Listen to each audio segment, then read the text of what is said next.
The Homeless Flea is a 1940 MGM cartoon directed by Rudolf Ising, written by Heck Allen. And we have Pinto Colvig as the dog, and Rudolf Ising is also credited with doing some of the dog's voice. I say voice, the noises of the dog. This is about, well, a flea who doesn't have a home, and we see him at the beginning with his little handkerchief on a stick, and he decides to go into this house where there is a sleeping dog. And it's all about this flea setting up home on the dog. It's very creatively done. It's more than just a case of the flea going onto the dog and settling down. It actually, well, I won't say exactly what it does, but it puts a lot of effort into making this its new home. And we see the dog reacting to this in various different ways.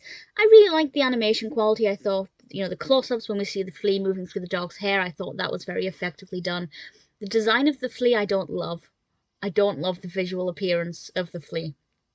His mannerisms, the way he moves, yeah, absolutely, but the actual way it looks, not a big fan of it. There's just something about it that feels a little off. The dog, however, I thought the dog looked pretty wonderful, and I really did enjoy the design of the dog. In terms of what actually happens in it, I feel like after halfway through, it got a bit repetitive.